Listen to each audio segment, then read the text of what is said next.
Para você que ama ler, que tal inscrever-se no canal do Clube do Livro da Associação Tocando em Frente?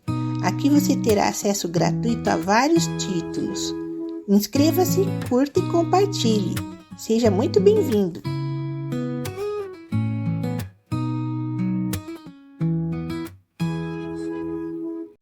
A Moreninha. Capítulo 7. Os dois breves, branco e verde. Negócios importantes, minha senhora, tinham obrigado meu pai a deixar sua fazenda e a vir passar alguns meses na corte. Eu o acompanhei, assim como toda a nossa família. Isto foi há 7 anos, e nessa época houve um dia... Mas que importa o dia? Eu o poderia dizer já. O dia, o lugar, a hora, tudo está presente à minha alma. Como se fora sucedido ontem o acontecimento que vou ter a honra de relatar. É uma loucura minha mania, embora... Foi, pois, há 7 anos, e tinha eu então 13 de idade, que brincando em uma das belas praias do Rio de Janeiro, vi uma menina que não poderia ter ainda 8. Figure-se a mais bonita criança do mundo, com um vivo, agradável e alegre semblante, com cabelos negros e anelados voando ao derredor de seu pescoço, com o fogo do céu nos olhos, com o sorrir dos anjos nos lábios, com a graça divina em toda ela, e far-se-á ainda uma ideia incompleta dessa menina. Ela estava à borda do mar e seu rosto voltado para ele. Aproximei-me devagarinho. Uma criança viva e espirituosa, quando está quieta, é porque imagina novas travessuras ou combina os meios para executar alguma a que se opõem obstáculos. Eu sabia isto por experiência própria, e cheguei-me, pois, para saber em que pensava a menina. A pequena distância dela parei, porque já tinha adivinhado seu pensamento. Na praia estava deposta uma concha, mas não tão perto do mar, que quem a quisesse tomar e não fosse ligeiro e experiente, se expunha a ser apanhado pelas ondas que rebentavam com força então. Eu vi a travessa menina hesitar longo tempo entre o desejo de possuir a concha e o receio de ser molhada pelas vagas. Depois pareceu haver tomado uma resolução. O capricho de moça tinha vencido.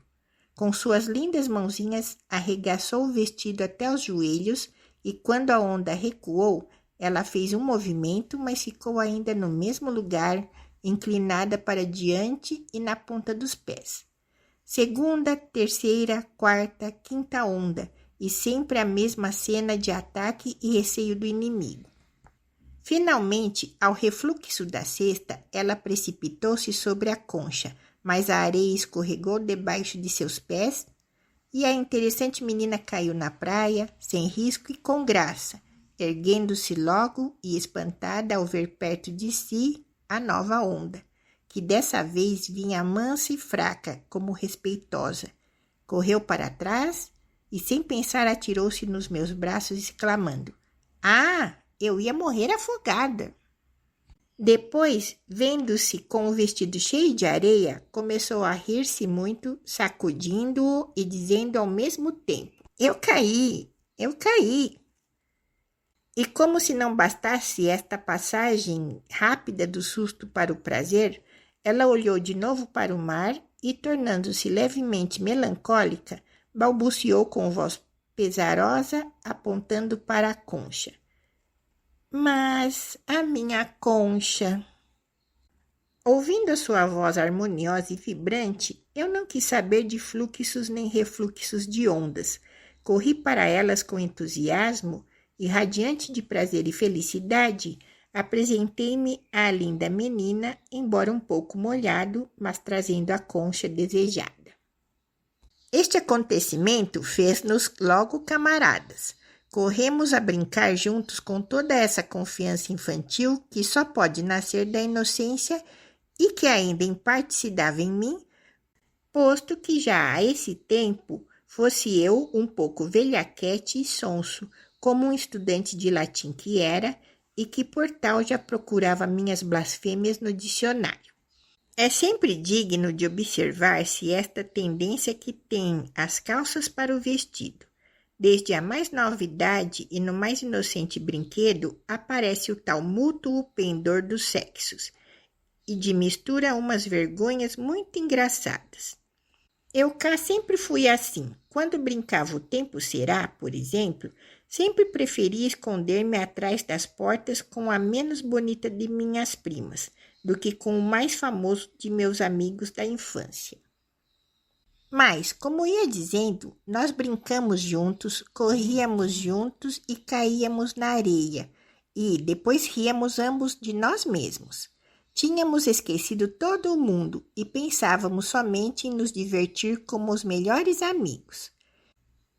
Depois de uma agradável hora passada em mil diversas travessuras que nossa imaginação e inconstância de meninos modificava e inventava a cada momento, a minha interessante camarada voltou-se de repente para mim e perguntou: "Sou bonita ou feia?"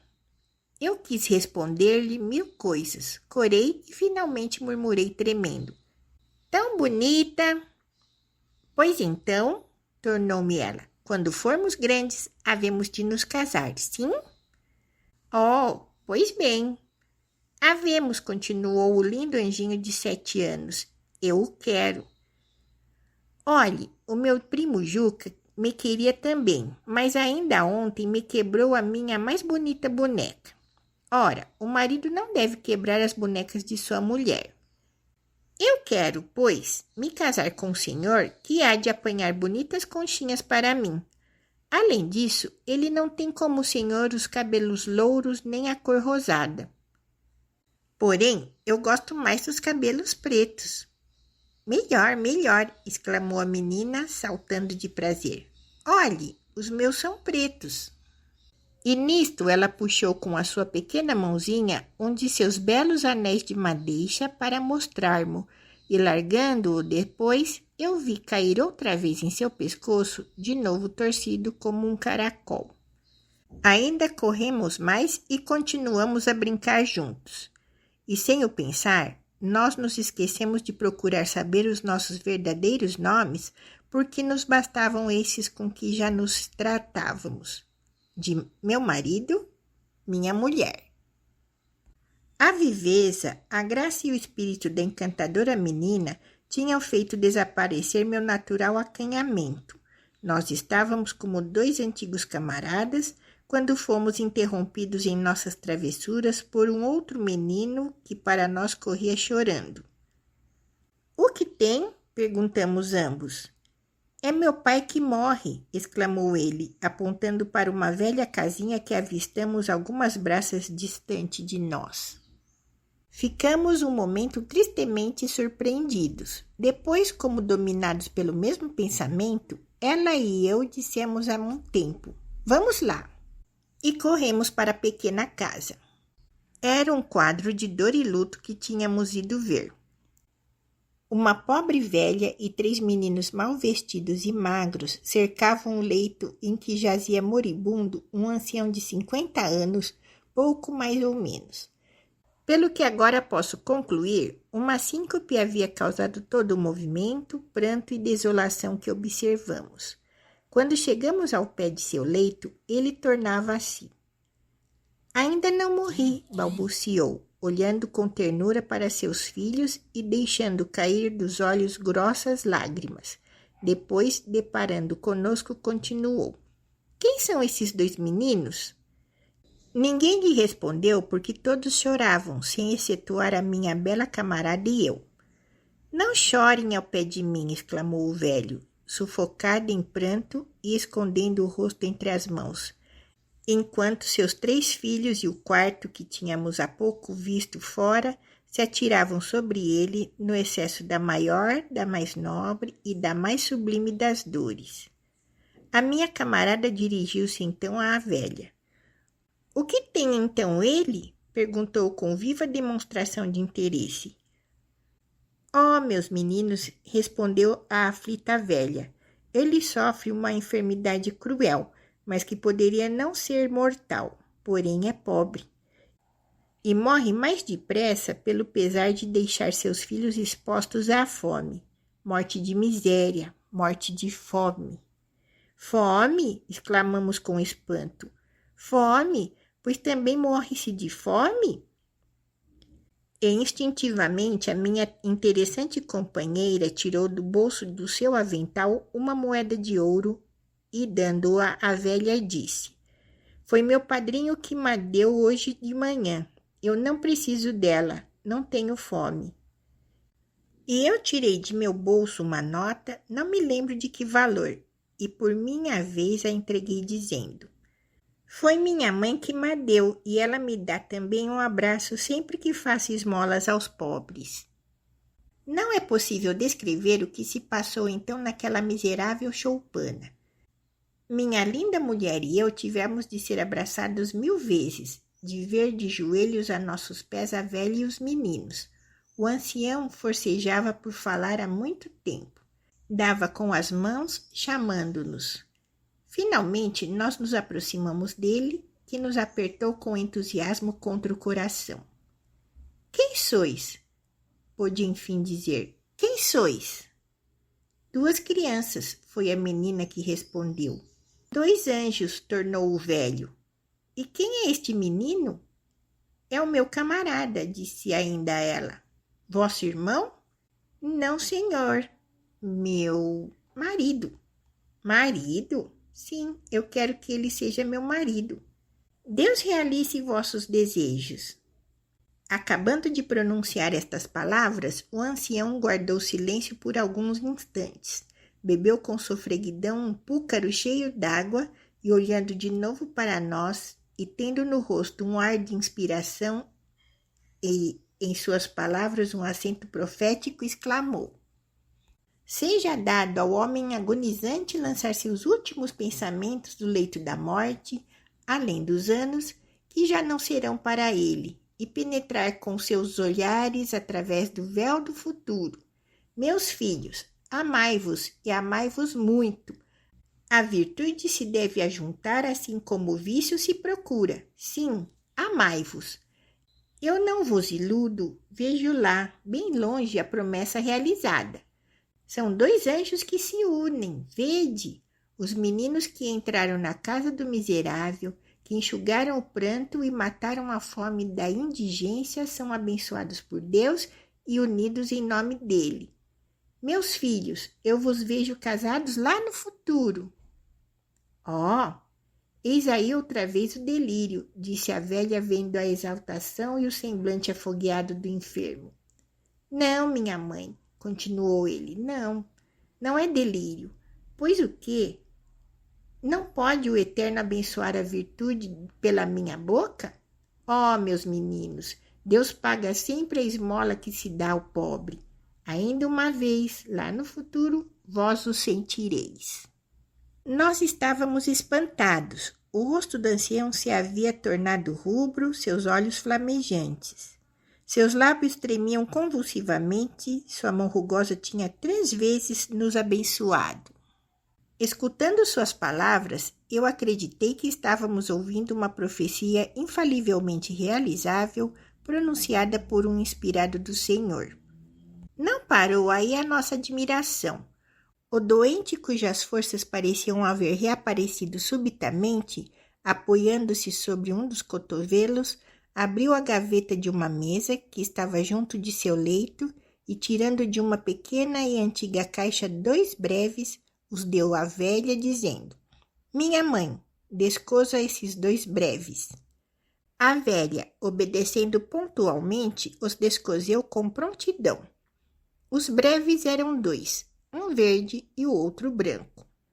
Depois o ancião, voltando-se para mim, disse: menino, que trazeis convosco que possais oferecer a esta menina? Eu corri com os olhos tudo o que em mim havia e só achei, para entregar ao admirável homem que me falava, um lindo alfinete de camafeu que meu pai me tinha dado para trazer ao peito, e maquinalmente pus-lhe nas mãos o meu camafeu. O velho quebrou o pé do alfinete e, dando-o à sua mãe, acrescentou: minha mãe, cosa dentro do breve branco este camafeu. E voltando-se para minha bela camarada, continuou: Menina, que trazes convosco que possais oferecer a este menino? A menina, atilada e viva, como que já esperando tal pergunta, entregou-lhe um botão de esmeralda que trazia em sua camisinha. O velho o deu à sua mãe, dizendo: Minha mãe, coza esta esmeralda dentro do breve verde.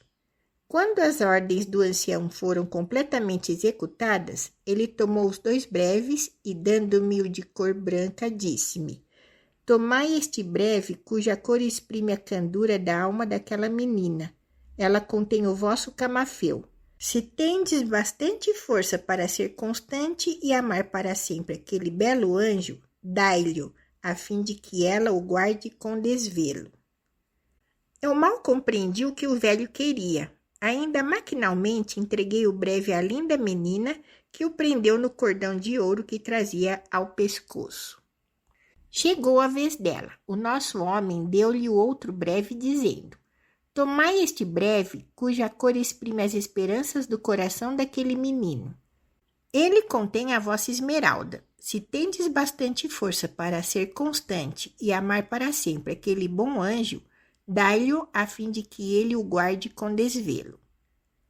Minha bela mulher executou a insinuação do velho com prontidão, e eu prendi o breve ao meu pescoço com uma fita que me deram. Quando tudo isto estava feito, o velho prosseguiu ainda: Ide, meus meninos, crescei e sedes felizes. Vós olhastes para mim, pobre miserável, e Deus olhará para vós.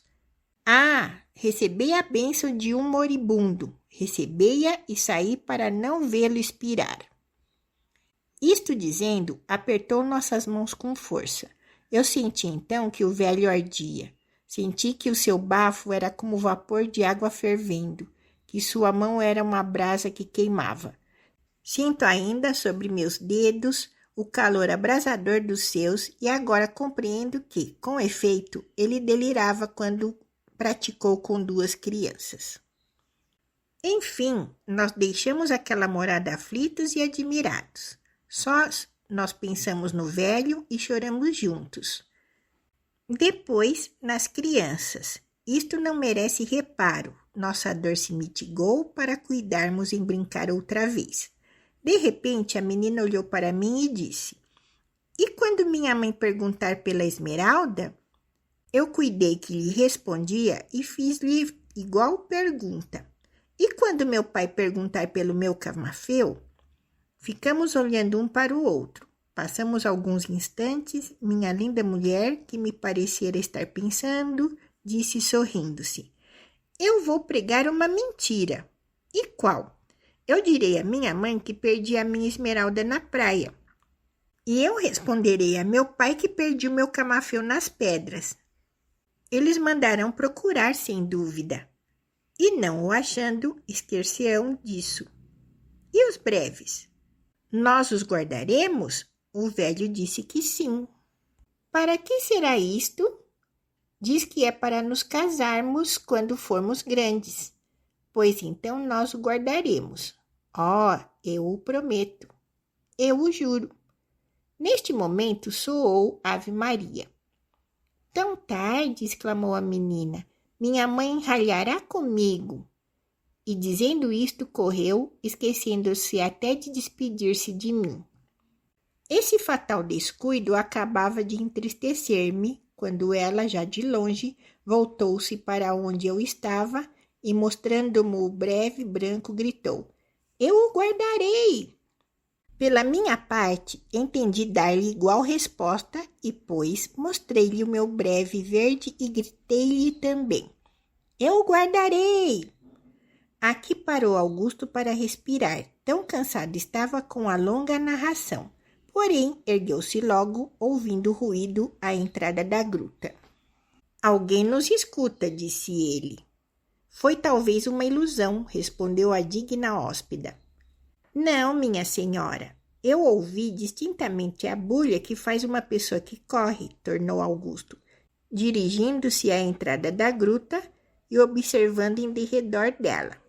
Então, perguntou a senhora Dona Ana, enganei-me na verdade. Mas vê alguma pessoa? Apenas lá vejo sua bela neta, a senhora Dona Carolina, pensativa e recostada à efígie da esperança. Livro A Moreninha, informações e vocabulário referentes aos capítulos 6 a 11. Capítulo 6. Haverá mona. Haverá bebedeira. Era uma doutora de borla e capelo. Com essa expressão, o narrador se refere a Dona Quinquina, que é uma jovem que possui um vasto conhecimento ou grande habilidade sobre o assunto das flores, né? O termo tem origem nas vestes cerimoniais usadas por doutores em universidades, em que a borla é um tipo de chapéu com um pingente e o capelo é uma capa ou toga. Esta parte do capítulo, nota-se que, que os jovens, eles, um vai descrevendo a flor, dando significado para elas, e essa era uma brincadeira muito frequente no século XIX, era uma brincadeira romântica. Aquele capoeira de amor refere-se a Augusto como alguém muito habilidoso e esperto nas artimanhas da conquista amorosa. Há muita velhacaria. Significa que há muito fingimento, muita astúcia ou malícia nas atitudes de alguém. No caso do texto em questão, seriam nos jogos de sedução e relacionamentos amorosos.